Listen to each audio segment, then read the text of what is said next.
So, folks, a very warm welcome to everyone. Thank you so much for joining me, Richard and Emma. We're delighted to have you here. And this is part of our People Soup summer series.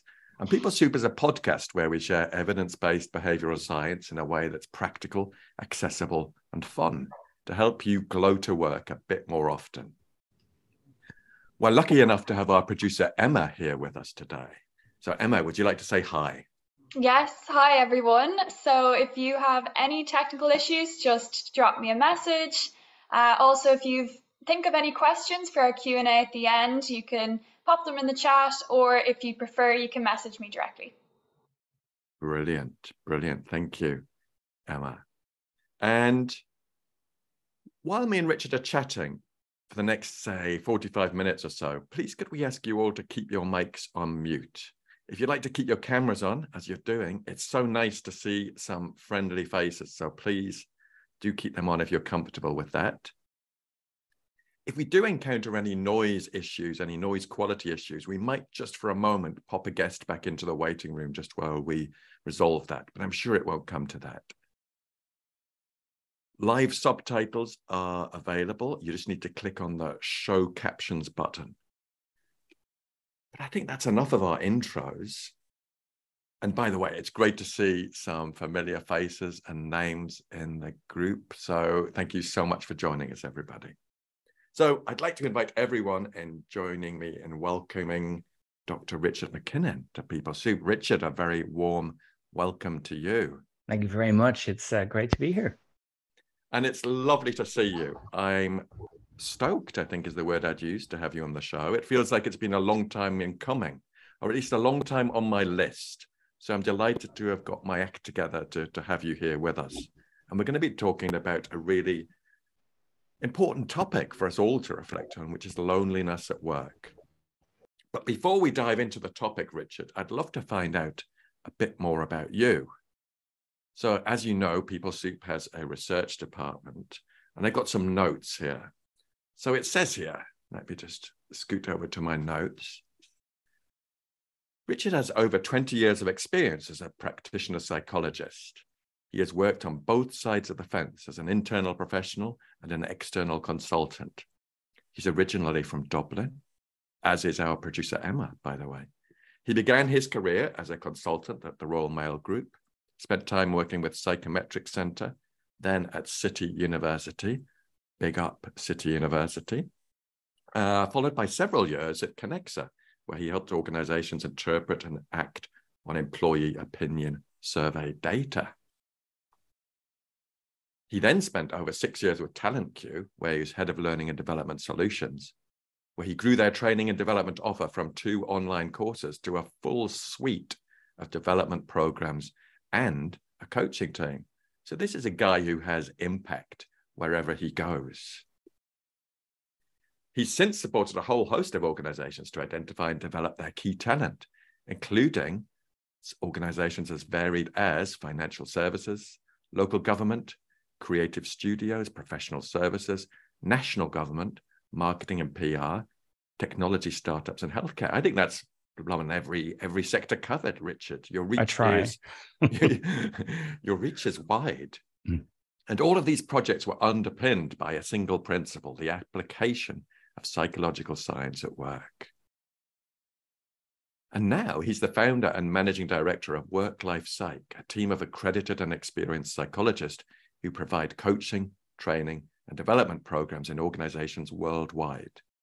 His interests include helping people to improve and maintain their well-being at work, cultivate a sustainable approach to their productivity, and develop their psychological flexibility so they can deal with life's setbacks and challenges more effectively.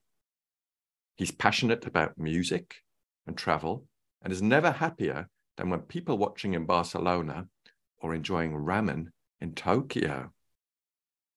Richard co-hosts a fortnightly podcast called My Pocket Psych, which is well worth checking out, and creates videos for his own YouTube channel. How was that, Richard? Did we capture the best bits? You captured all the bits, so thank you for that. Great. We're quite thorough here at People Supertowers. But I wanted to get to know you a bit more, Richard. So let me take you back. What was young Richard like at school?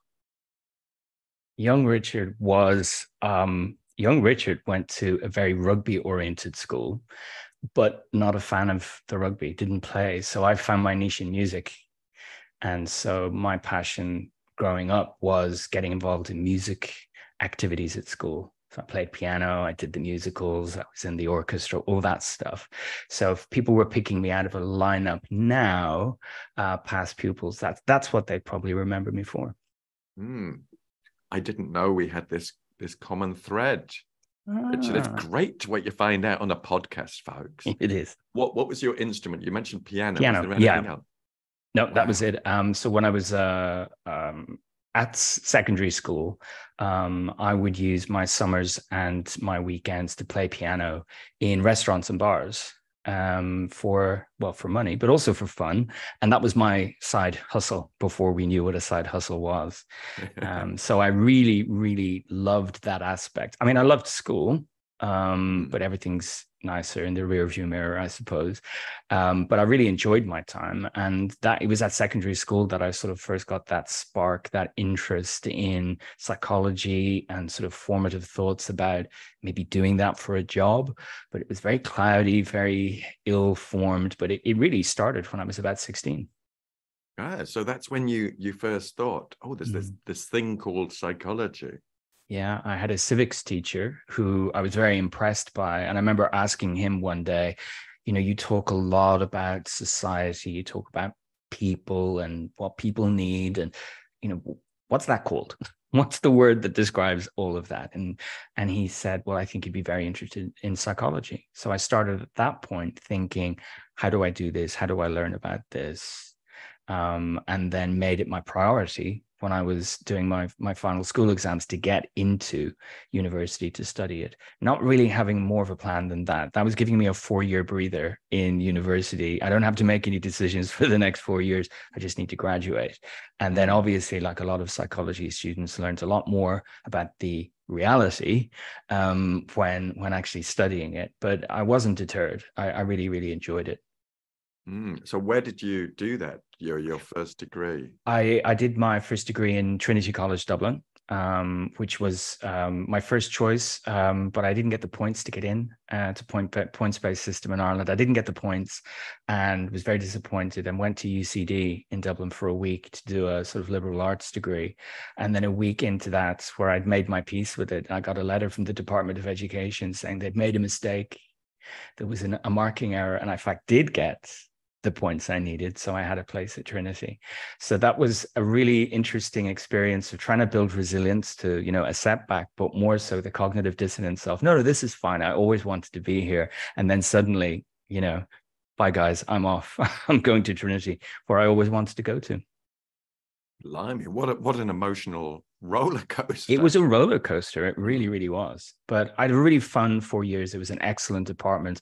I learned a huge amount and really wanted to continue, which isn't the case for lots of people who study psychology. It's a great degree, but it's a very small minority of psych grads actually become psychologists. So I was really enthused when studying to take it further. So was there a point in that 4 years when you thought, I'm really interested in the workplace and occupational psychology? When did that happen? Was there a module, or was it just your general thinking evolving?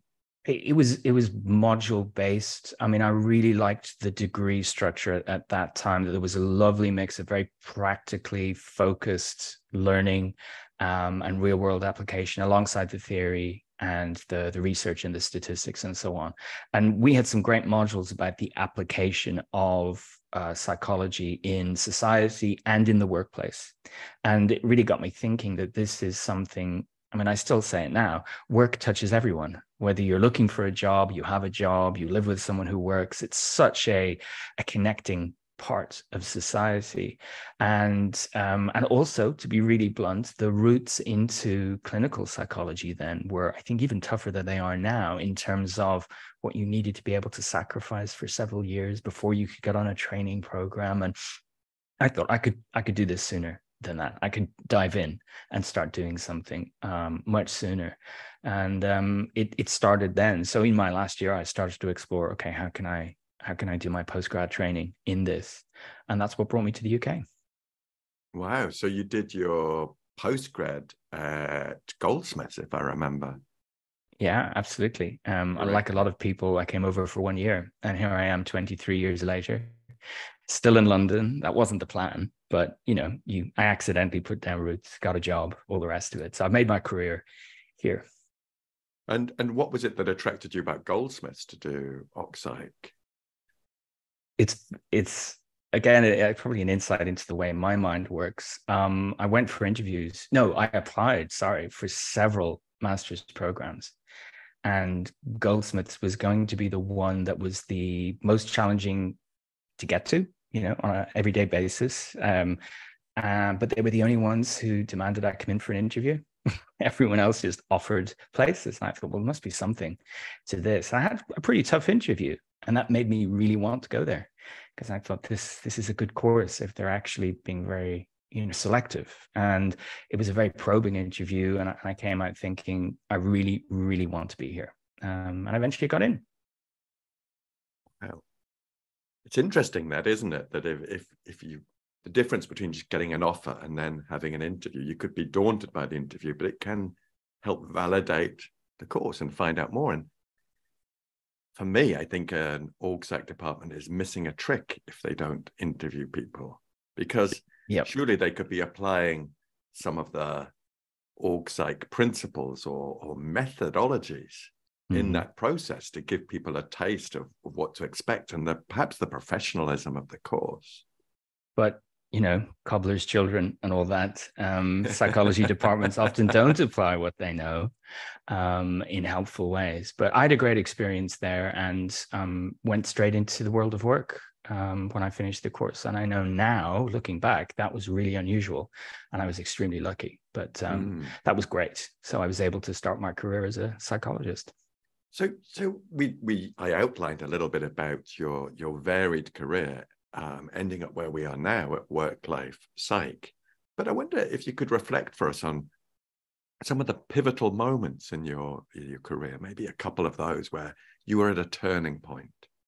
There's one. So I started working at Royal Mail Group, an internal consultancy there, which was the equivalent of getting all of my real world experience in just a few years. It was a phenomenal organization, and I ended up doing almost everything that psychologists in the workplace do at one point or another. But it knocked a few sharp edges off me in terms of realizing, I know far less than I thought I did, as applies to lots of people when they start work. I got to see the reality of work. I got to see a lot more about the nature of interpersonal relationships, politics, and power at work, like all organizations. And it just gave me a really different perspective on what different people need and want from work. Because, I was working maybe on one day in a mail center with postal workers, running feedback sessions about something, another day looking at how the interface of an online system is being accepted by employees and how it could be improved. And then, then doing research into bullying and harassment or something in the workplace. But that human focus and seeing where theory comes smashing into the real world and where it doesn't always hold up. And so that was where I think I learned a lot of the practicalities and to be a lot more flexible in my approach, helpfully flexible and pragmatic, rather than enforcing psychology on people. And I think that's the mistake we can sometimes make, that we have a theory or a perfectly formed intervention and we think this is it. I'm going to shoehorn this into an organization, rather than thinking about what can we notice about them? What is their culture like? What would be a flexible and practical and pragmatic way to do this to get results? I have a phrase that I got from a manager back then that I still use now with coachees when, for example, they're starting a new job. And it was their advice when I went into a mail center to imagine I was an anthropologist. You've got two ears and one mouth. observe, listen, try and understand before you start telling or advising. Because you're right, you go in with all this knowledge and you think, I could improve things here, but actually there's a reason the way things are. They are. And actually, the more attention you pay to how people are getting along and what they're focused on, you get that more rounded picture. You don't know it all. You never can. And you're a visitor, just like an anthropologist. My goodness, I love that. I can see some opportunity for work-life psych merch here. Imagine you're an anthropologist on your T-shirt. I think that would be quite fetching. And you're a visitor. They are such wise words for psychologists going into organizations.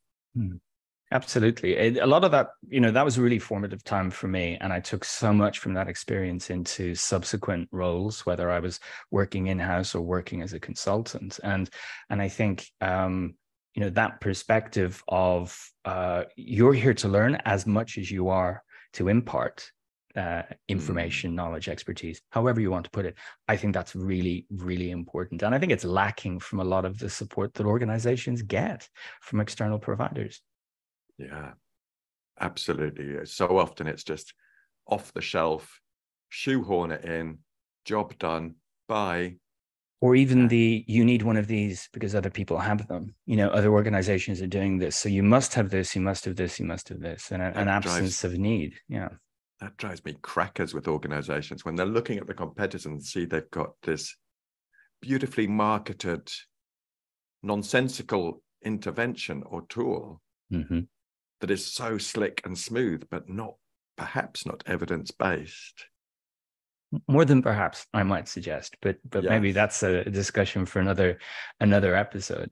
But I think that's if you say the things that influenced me was noticing when theory doesn't work, seeing the practicalities of the workplace, seeing the diversity of the workplace, and really fundamentally that different people want very different things from work. We need to understand that not everyone has the same perspective on how work fits into their life, or what a career is, or even that word success. What does that mean?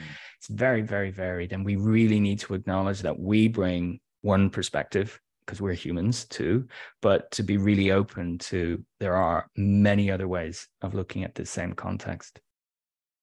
Beautiful. I love hearing you speak about this and the way you describe it. Thank you. And is there anything you'd say to a person considering a career in occupational psychology or coaching? So I do a lot of sit downs with people considering this. They come into the office for a coffee and, well, it starts with, can I have a job? And I say, I'm not employing, but I can, talk to you about careers and so on. And I think the most important thing is to try and get as realistic a preview of what's involved as possible. I've yet to meet someone in the world who has a really solid, accurate view of what psychologists do day in and day out. And that's not problematic. Why would someone who's not a psychologist know this? But I think it's very easy to go into the profession with misplaced views of what it will actually be like. But then that's the sort of negative. The positive, I think, is to really continue and to place a lot of emphasis on your ongoing learning and development. It's a science. Our understanding is evolving all the time. We need to keep up with that and not get stuck in ways of doing things from 10 or 20 or 30 years ago. Absolutely. Couldn't agree more. And some of your work now is based upon psychological flexibility and acceptance and commitment therapy, which I know many of our people who've joined us will have heard of and be actually using. But when did you first discover ACT? I think, and it's hard to know for sure, but I think it was about 12 years ago. And I think it was in a very informal, conversational way. And not long after that, when I did a little bit of reading up on it, I sort of had a light bulb moment about it, because for several reasons, it was ticking boxes for me. It's about, I think, and you can tell me if I'm misunderstanding it here, but for me, ACT and the development of psychological flexibility speaks to something very fundamental about what it is to be a human. figuring out what's important to you, what really matters, doing the stuff that matters and is important, even though it's tricky or uncomfortable. And really fundamentally, understanding that that mind that you have isn't always your best friend, and navigating the world with a lot more compassion for yourself. That I think these are really central to that. And for me, the fact that ACT has an incredible research base, the evidence base, and it works and is applicable in so many contexts. That to me was that education and mental health and government, and it's working in all these different places. This seems to be something that is drawing a really helpful line between all of these different perspectives. And I had done a lot of training in cognitive behavioral coaching, and there was always an itch at the back of my mind saying, there's something about this that's not quite, I won't say right, but it wasn't quite working. And ACT answered that completely, which was, why are you trying to change something you don't have control over in the first place? You're thinking, instead of developing a new relationship with your mind, a new accommodation for those thoughts. And that was what sealed it for me, that perspective on thinking. So I've been an advocate ever since. It's a really compelling origin story, and I couldn't agree more. Now, Richard, when we were preparing for this, I put a question on the list that said, when did we first meet? And then we both went, well, when the heck did we first meet? Because there was a conference in Dublin a couple of years ago when Richard, being his home city, he acted as a guide for a group of us and took us to all the seediest haunts. I jest. He took us to lovely places, but we must have met before that. I think it's one of those things where you encounter professionals at different conferences here and there, but never for very long. And it sort of snowballed over time. I think in the deep recesses of my memory, I suppose there was one conversation where we both went, oh, we should talk again. But Dublin was it for me, realizing, okay, we have the same perspective on a lot of things, but it's not a complete overlap. This is really interesting, and wanted to continue the chat. Yeah. I think it might have been at Glasgow, the DOP conference, but I remember, were you at one when there was a Ceilidh? No. So it wasn't that one. Anyway, we'll continue that one another time. But tell us about Work-Life Psych. Tell us briefly the origins of that, why you established it. I had a very arbitrary goal to be working for myself by the time I was 40. Which in itself is very random. But events overtook that, and the company I was working for got acquired by a very, very, very large organization, and I didn't fancy working there. I had to sell my shares in the business as part of the acquisition, and I thought, I could do this now. I'm not yet 40, but I could do this now. And if I don't do it now, I might never do it. And it was, I really want to take what I've been doing here and only this people development piece and take that forward. I'm not interested or passionate about all of the other stuff that occupational psychologists can do. It's wonderful, but it's not for me. I want to really help people have a better experience of the workplace. And maybe that's through coaching, maybe that's through training and imparting skills. Maybe it's a development program, but that's what I want to do. And make sure that's evidence-based, because then you can speak with confidence to that and have a good rationale for that. So that's what I've been doing since 2014. Wonderful. And doing great work. So thank you for all that you do for organizations. I really enjoy it. So I wouldn't do what I do if I didn't enjoy it. There's parts to every job that aren't fun. That's absolutely part of, work. But I try to focus on doing things I think are worthwhile and challenging and could be fun. So I know I'm really lucky in that regard. Thank you. Now, Richard, I'm going to change tack and go on to our topic of loneliness at work. So when did you first decide to explore this? I mean, way back when I worked at Royal Mail, I was first exposed to the idea that people could feel disconnected, even though they were in the middle of a very interpersonally busy environment like a mail center. And it really struck me as strange. How could you say you felt lonely when you're not by yourself? And it's a really common misunderstanding. Isolation is not the same as loneliness.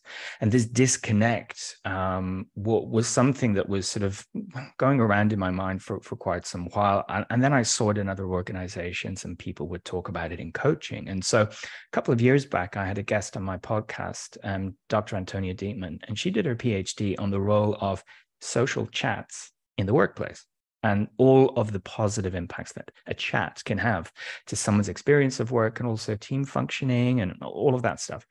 But she actually said to me that she uncovered a lot of literature about loneliness as part of that, you know, the opposite of those valuable conversations. And I had asked her, as you do, could you recommend any reading for me? I really want to get my arms around what the evidence says.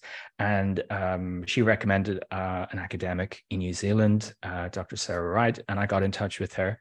And it's a shout out to anyone who's interested in learning about a topic. Reach out to the academics. They are normally super happy to give you their work because it's their passion. So she was really good to share some papers, and we continued our conversation. And we eventually got to the point where we said, should we do something with this? And what I wanted to do was distill the information, combine it with ACT principles, and put it in front of people to say, you know, let's democratize this information. Let's put it out there for free, and let's give you resources that will allow you to break out of this if you wish. Because I think what we found during lockdown, for example, disconnection from others and an increase in perceptions and reporting of loneliness. But the response in so many organizations was, well, we need to have more social events. We need to have more online cocktail making or online pizza party. And it was this misunderstanding that it's not more exposure to people that combats loneliness. It's connection with others, and at a deeper level than just seeing 25 faces on the screen.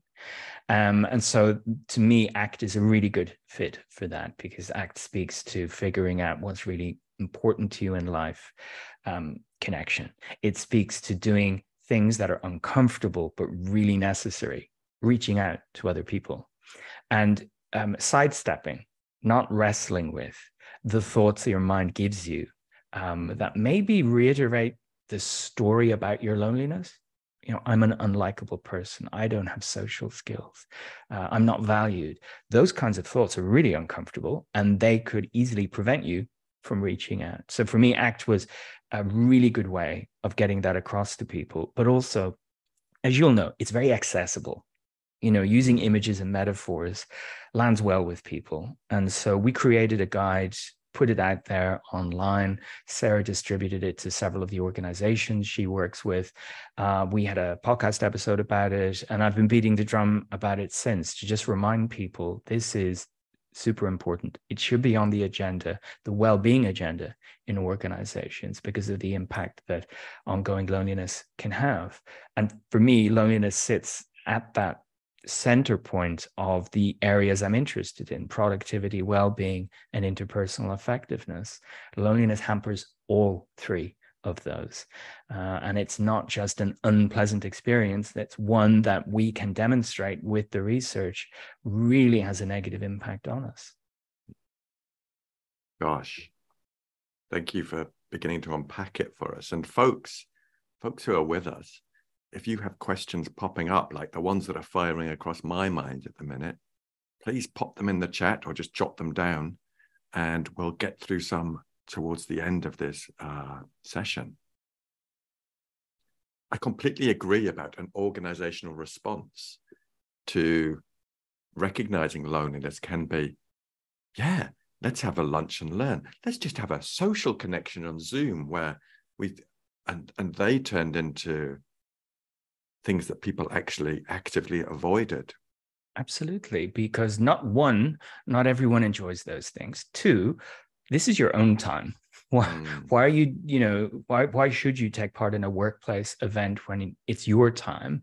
But also what organizations could do, and what good leaders do is role model the kind of interactions that can support good quality connection and relationships, pausing to have a chat, asking people how they are, role modeling their own interpersonal difficulties or challenges, being open about the difficulties maybe in establishing new connections, or especially when people join a team or an organization, doubling down on ensuring they get support and connection with those around them.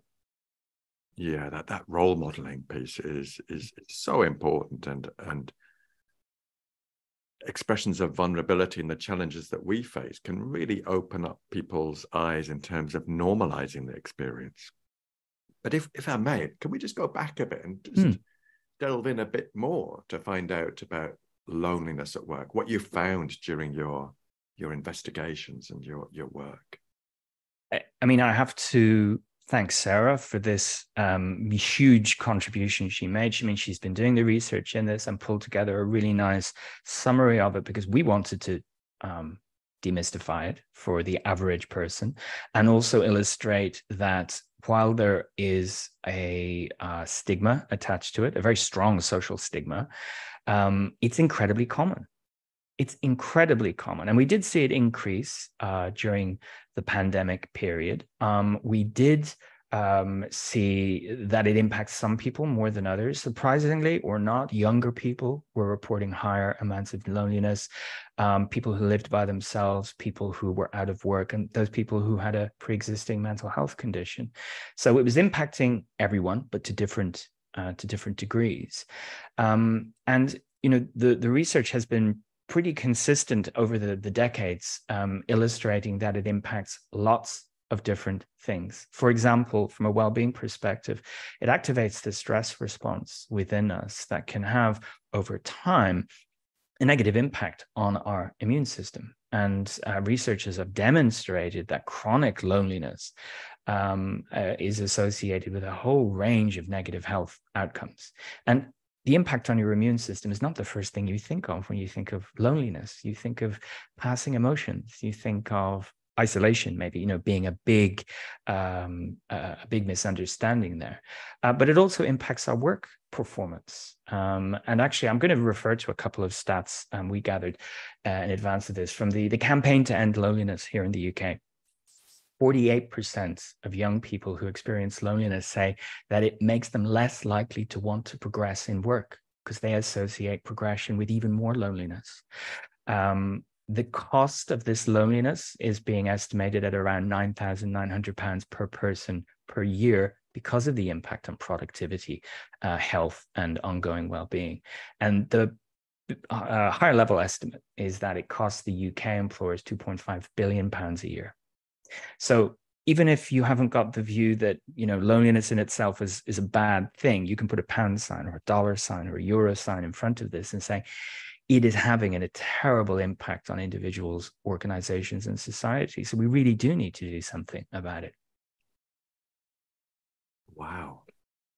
It's quite startling to hear those figures, Richard. And it feels like it's still a taboo subject. Would you agree?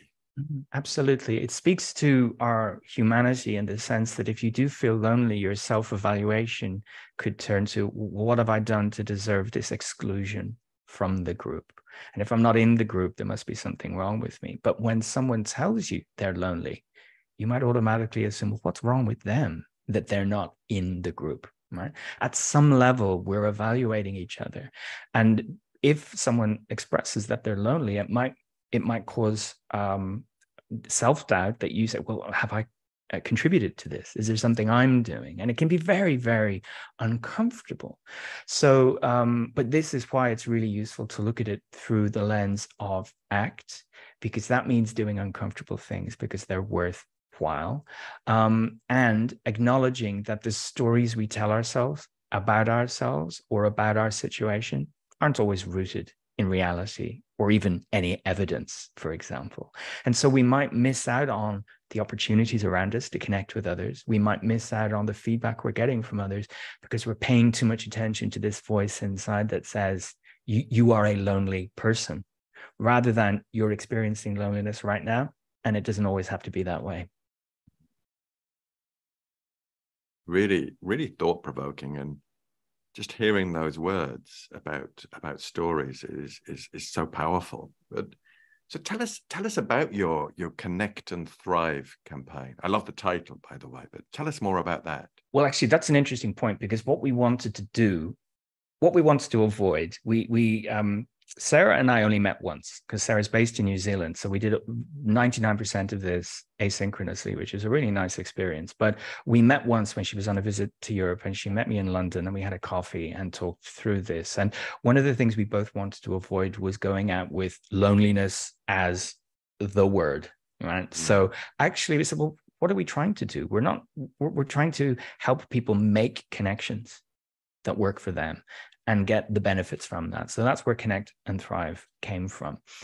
So what we worked on together was a guide to understanding loneliness and its impact, and then taking positive steps to deal with that. And then together we gathered some digital resources. So I hosted this on my website, and on this one page, we've put together relevant podcast episodes. We've put together access to national organizations that, like the campaign to end loneliness. And actually, that's a call out to anyone who's watching or hearing this right now. If in your country there is an organization designed to deal with loneliness, get in touch, because I'd like to add them to that list, because right now it's looking extremely Anglo. So I want it to be much more international and much more accessible to more people. And then Sarah came on the podcast, and we just talked it through like this to sort of get the rationale out there that it is a problem. It needn't be the problem it is in organizations. We have that workplace focus, which is different to the loneliness that comes from isolation, that could be because of age or where you're based. This was about the working population. And to get that message in front of organizations and individual employees that something can be done about this, and it needn't be very complex, and it needn't be expensive. It could start with something really, really small. Mm. So what are the key steps to your approach, Richard, if you could, if it's possible, to distill it down? Yeah. So for an individual, if someone was to read the guide, they'd realize it's not just me, which is a very important point. I'm not the only person who's experiencing this. And I wrote a little multi-part case study that went through it, that it's fictional, that illustrates one person's experience of this and the fictional stages this person goes through, to illustrate, everything you try isn't going to work. There's no silver bullet here to deal with it all. Persistence is key, but also doing uncomfortable things in the hope that it's going to get you a good result. So we cover off why it's important to understand your values and what really matters to you, and give some values clarification tools to people, because they can act as the compass to help you understand the direction of desired travel. We teach some basic cognitive diffusion skills. In other words, learning to see what the thoughts actually are, not what they say they are, which is true, and you must follow them, and the importance of persisting with acceptance of the discomfort. It's part of doing meaningful things, and the more we try to sidestep it, it helps people understand why their responses to loneliness have potentially made it worse, because they want to avoid situations where they're making themselves more vulnerable. And you can have this sense of, if I approach this new colleague and they don't agree to have coffee with me, then that proves I'm an unlikable person. And so I don't even want to try, then I can avoid the discomfort. And so you end up in a cycle of avoiding potential discomfort rather than trying and getting the wins that come with reaching out to other people. And we also wrote about the importance of having the conversation, opening up to others about it, and then starting with very small steps. It's not a one and done. It's not flicking a switch. It's persisting through a journey that's valued, but isn't going to be a straight line from A to B. So trying different ways to connect with people, reflecting on the progress you're making, being flexible about that. One of the examples I give is someone who's working remotely. Because a colleague says, I don't have time to have a virtual coffee with you. It's kind of crushing to them. But then the colleague comes back and says, but another time would be great. Let's try and reschedule that, because I would like to do this too. So very simple things that the individual can do.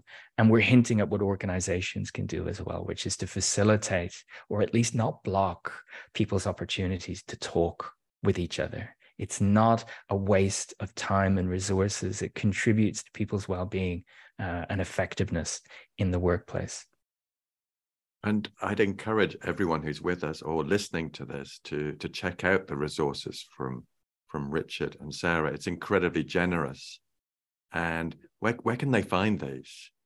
So it's on my website at worklifepsych.com/connect and thrive.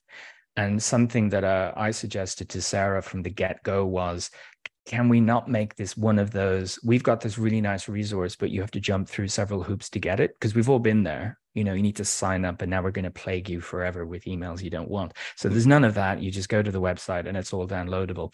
And it's not just us. So we want to put other resources on there. So if anyone who's listening to this has some interesting or quality resources around loneliness, I'll add the links to it there. I want this to be a resource for everyone. That would be amazing. So there's a shout out to everyone. If you have other resources, I can think of some I've come across on, maybe it's a different topic, but on ostracism at work, which may be beyond the scope, but there's a big overlap there, and that's a very painful experience. And even perceived ostracism, you haven't been, you know, thrown out of the club, but you don't feel like you're a valued member. And again, it speaks to that core part of being humans, that we want to be part of something. Wow. Richard, I've got a question. We've touched upon it already, but advice to leaders, because you mentioned that young people looking up the ladder might think, I don't want to go any further because it gets lonelier. And my experience of working with lots of leaders is they do feel quite lonely. Any simple small steps or tips for them? So it's a hackneyed phrase, but to walk the talk. If you're encouraging people to reach out and talk about how they're doing, well, you need to do it too, because if it's not visible, then people won't think it's legit. It's not a good use of time. It's in the same way that you'll have a poster or a mouse mat or a mug with the values written on them. You need to live them. Otherwise, they're not authentic. So for leaders to authentically do the things they want other people to do, schedule a coffee, have a chat. If you're in a physical shared workspace, to pause and ask people how they're doing, to make time for those conversations, rather than giving off like radiation, the sense that you're too busy. You know, I don't have time for this. Because if you're role modeling human connection, other people will see that's okay. The other thing is not to work on assumptions that it's part of the role. You know, that's something I've come across in my coaching work with leaders, that, well, it's to be expected. It's one of the downsides of being a leader. And I disagree with that, because you're still a human being. And surely if you're the leader, you can shape things to work for you. It's not a rule that you must behave in this way. And I try and remind my clients that they have a lot more scope to make changes than they might actually assume. But the bottom line is, it starts with the leaders. It really, really does. And if they take brave steps, others will follow. Absolutely agree. And I think sometimes leaders don't realize that influence they have. As a social species, we learn most effectively by observing others. Absolutely. And there's more scrutiny on our leaders because of their position in the hierarchy. So it's a great way to just really demonstrate how you'd like this workplace to be. I mentioned Antonia Dietman earlier. I mean, her PhD research demonstrated that you can train people how to have social chats. You know, you can actually give people the skills so they can have more of these conversations that matter. So, you know, why there are barriers, they're not insurmountable to increase social connection and quality of relationships at work. If we can teach people to do that, we can teach them to do anything. Richard, it's so fascinating to hear you talk. I'm seeing your anthropological curiosity shining through, and your drive to make a difference in the world of work, which I think is tremendous. Keeps me interested. Now, Richard, you'll know, being a P Super, that I've got a question I ask all my guests. And the question is, if you had a song that would announce your arrival in a room, real or virtual, over the next few weeks, not forever, what would that song be, and why do you choose it?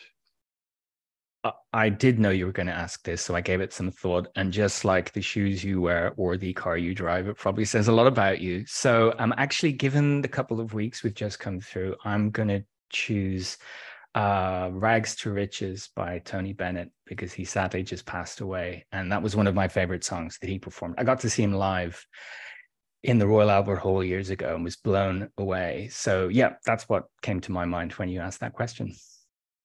Beautiful. Thank you so much. And by the magic of editing, we'll play a bit of that on the podcast version of this. So thank you. Brilliant.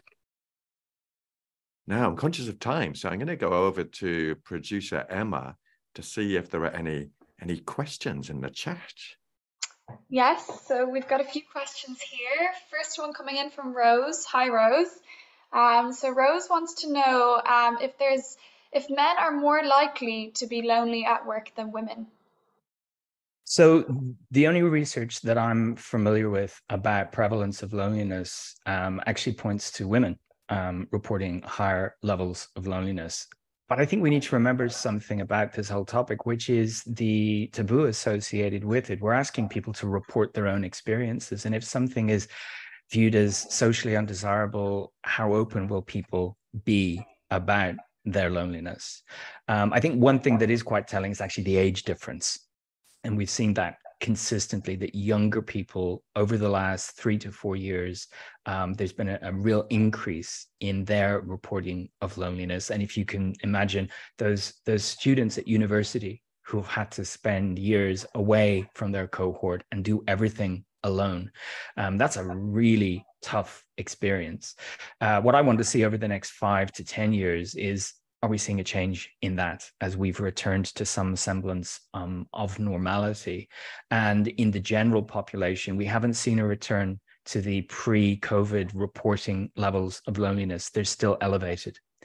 And so it's not one thing, by which I mean loneliness is part of a whole network or system of experiences in society, and there's comorbidities with lots of other challenges, and so maybe working back from the populations that it seems to be having the most negative impact on could be a really good way of making investment and targeting groups for whom it is a real challenge.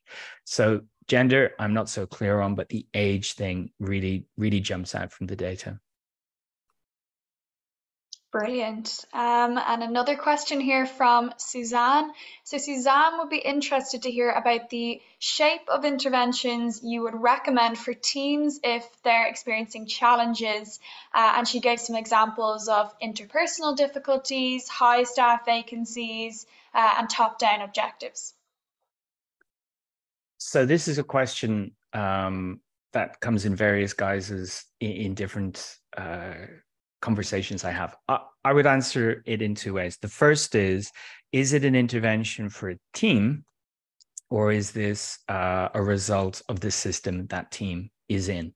It's a little bit like, what can we do to improve engagement when actually there's some very, very core challenges with job design, with staffing, with reward and recognition, with manager behaviors that need to be addressed before telling a team, you need to change how you're doing things to improve it.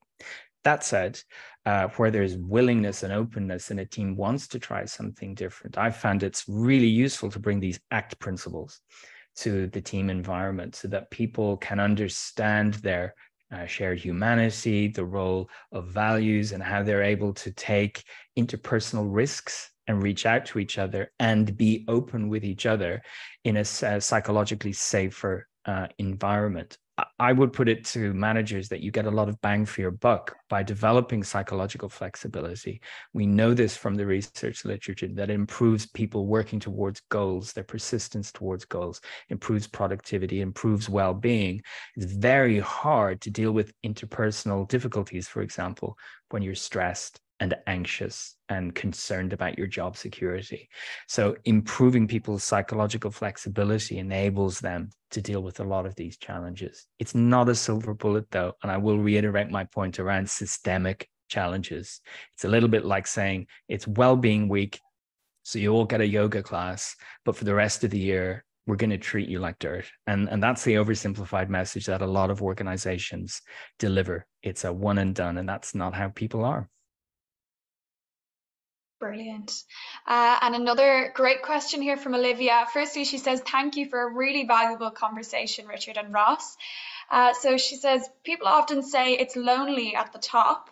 So do you think effective approaches to address loneliness may sometimes need to differ for those in senior leadership positions?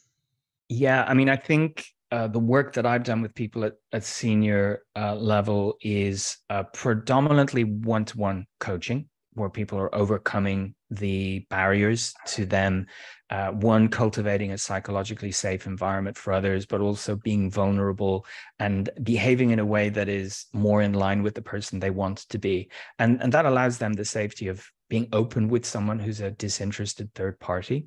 But I will always iterate that they then need to take that into the world and do that with others. So that can be a good starting point.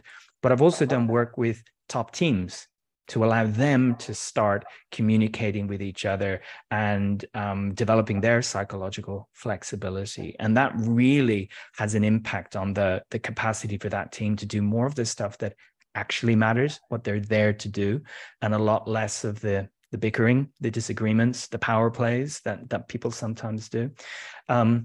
But it's not, so it does need some kind of organized intervention rather than one lone wolf trying to change everything. It really needs that support, and I've seen it work well. Great. And Michael wants to know, if we want to reduce loneliness at work, how best should we market the initiative? So is it preferable to talk about connection for everyone, perhaps a more inclusive message, avoiding stigma, or is it better to slay the dragon and mention the L word straight up? That's a really, really good question. So I would say over the last couple of years, when I've been working with groups, I've introduced the concept of loneliness while talking about other things to say, you know, this might surprise you, but where people don't have this connection, they can experience loneliness. And here's the impact of that. And it's an awareness raising thing to underline the importance of conversation, of feedback, of belonging to something. But I had the flip side. I think if you're trying to influence decision makers who hold a budget, then I think it's important to say, actually, this is the impact of loneliness. This is happening in organizations. This is what it means for your bottom line. And here's what you can do about it. In the same way that you might the difference between smoking's not that great for you versus what you see on packets now, which is just smoking kills. That's the message. And I think there's something similar for the decision makers to say, you need to get behind this rather than frightening individual people, and talk about connection and conversation and belonging. Great. And Victor has a similar question about decision making. So how much of the work or help should a people leader put in versus the individual contributor to help with this feeling of loneliness? And do you have any actionable advice for both? That's a tricky one, because again, we don't want to say to people, your loneliness is your problem.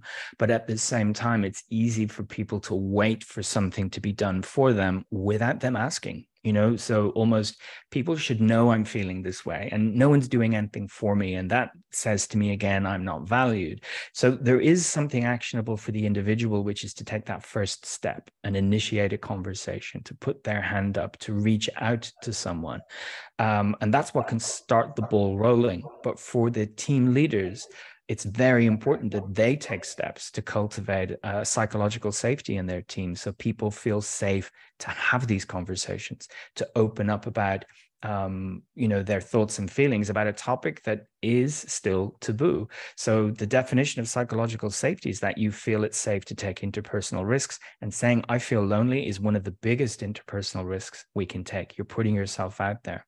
So managers can cultivate good one-to-one relationships. They can thank people consistently for their ideas and contributions. They can ensure that people understand the context that they're working in and the contribution they make, and give them feedback. And also trying to destigmatize perceived failure, letting people know that we can talk about difficult topics, mistakes, errors, risks, conflict. We're going to talk about those, and we're not going to blame individuals. And that's the role of the leader, the manager, the team leader, to cultivate that environment where the individual can step forward and say, I'm finding this tough. Great. So I think that's it. I don't think I've missed anything.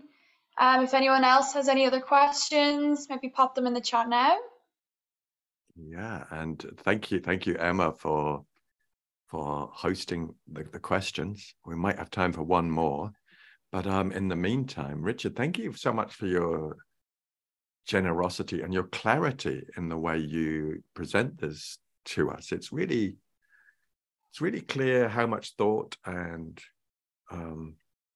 dedication you've put into this important topic. So I'm really grateful. Thank you. Any final words, Richard, for the P Supers? For the P Supers, for everyone out there, I might suggest that they take a moment to think about the people they work with and whom they might want to just reach out to see how they're doing, whether it's they're sitting next to them or they're on the other end of a Teams call, to just with no agenda, just to check in with someone and say, hi, how are you doing? Because that might be all someone needs to rekindle that connection. Nothing more complex than that.